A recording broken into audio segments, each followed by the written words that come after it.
Let's get right to Jack Cafferty. He's here with the Cafferty File. Jack. What a difference a year makes. It was a year ago to the day that President Obama rode into Washington high on his campaign's mantra of change and hope. He delivered his inauguration speech to adoring masses, embarked on an ambitious agenda. He's going to tackle the economy, health care, the environment, couple of wars, all in the first year. Fast forward 12 months. The president and his party have been handed a stunning defeat in Massachusetts, of all places. What's more, the same angry independent voters, disgusted with politics as usual, who had vaulted President Obama into the White House, that delivered big time for Republican Scott Brown in Massachusetts. Meanwhile, the president's comment that we can't win them all, that's a quote, well, that's like putting lipstick on a pig. This loss is huge for him and the Democratic Party. After all, President Obama campaigned personally for the loser in Massachusetts, Martha Coakley, as he did for the loser in the governor's race in Virginia and the loser in the governor's race in New Jersey. Seems like the Obama magic may be gone. No doubt Republicans rejoicing here. Presidential hopefuls like Mitt Romney, Tim Pawlenty, all smiles, weighing in on what it all means. But Sarah Palin might want to think twice before she gives up her day job over there at the F-Word Network.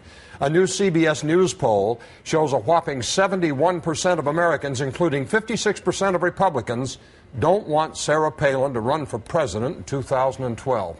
Anyway, here's the question.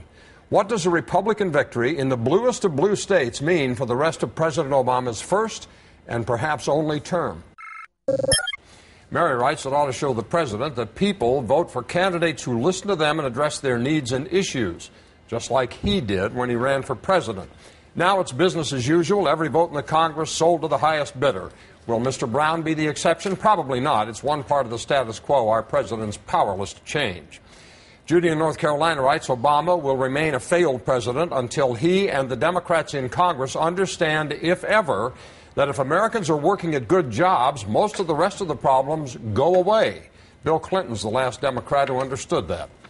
Democrat from Missouri writes, it's absolutely ridiculous. It's one race in Massachusetts. The Democrats still have 59 votes in the Senate, although it is a wake-up call for the Democrats. Health care needs to be finished. The rest will follow. Obama will win re-election by a landslide. Thomas disagrees. Health care is dead. President Obama's agenda is dead. President Obama will be a one-term president. Then we'll have 8 years of Palin. Rick in Illinois writes, this election wasn't a notice to the Democratic Party or a vote against health care. This was a notice to all that have been elected to work for the people. Do your job. Stop playing politics. If I was an incumbent, I'd be very nervous come election time, Republican or Democrat. And Rick writes, the president will now run to the center if he has any hope of saving his presidency, much less gaining a second term. But it's not too late. He's a charismatic leader, and if he can cobble together truly bipartisan solutions to some of the country's toughest problems, starting with the economy, then he can still have his girls grow up in the White House. If you want to read more about this, we got a ton of mail on this. This is a big, big story for political nuts. You can go to my blog, cnn.com/Cafferty File.